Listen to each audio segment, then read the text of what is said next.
Now Susanna was a very delicate woman and beauteous to behold. And these wicked men commanded to uncover her face, for she was covered, that they might be filled with her beauty. Therefore her friends, and all that saw her, wept.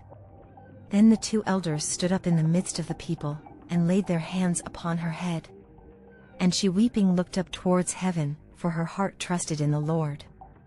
And the elders said, As we walked in the garden alone, this woman came in, with 2 maids, and shut the garden doors, and sent the maids away. Then a young man who there was hid, came unto her and lay with her. Then we that stood in a corner of the garden, seeing this wickedness, ran unto them. And when we saw them together, the man we could not hold, for he was stronger than we, and opened the door, and leaped out.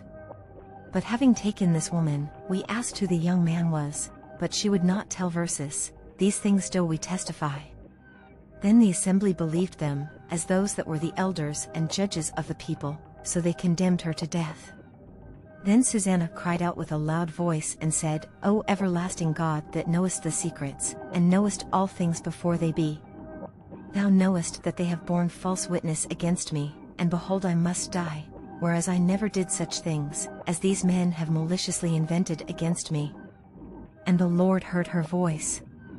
Therefore when she was led to be put to death, the Lord raised up the Holy Spirit of a young youth, whose name was Daniel, who cried with a loud voice, I am clear from the blood of this woman. Then all the people turned them towards him, and said, What mean these words that thou hast spoken? So he standing in the midst of them, said, Are ye such fools, ye sons of Israel, that without examination or knowledge of the truth, ye have condemned a daughter of Israel?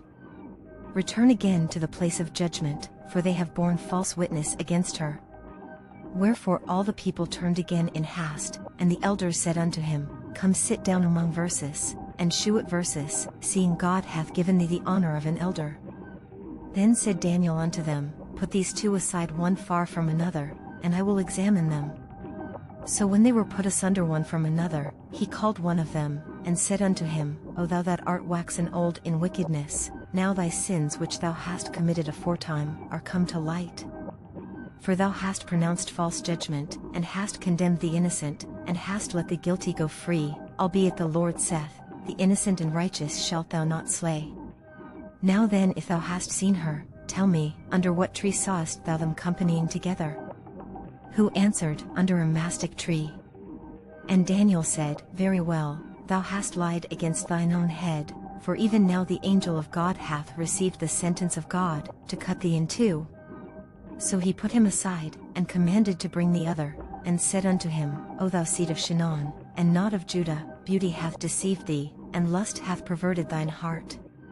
Thus have ye dealt with the daughters of Israel, and they for fear companied with you, but the daughter of Judah would not abide your wickedness.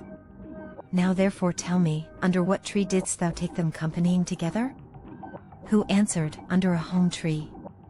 Then said Daniel unto him, Well, thou hast also lied against thine own head, for the angel of God waiteth with the sword to cut thee in 2, that he may destroy you. With that all the assembly cried out with a loud voice, and praised God who saveth them that trust in him. And they arose against the 2 elders, for Daniel had convicted them of false witness by their own mouth. And according to the law of Moses, they did unto them in such sort as they maliciously intended to do to their neighbor, and they put them to death. Thus the innocent blood was saved the same day. Therefore Kelshas and his wife praised God for their daughter Susanna, with Joachim her husband, and all the kindred, because there was no dishonesty found in her.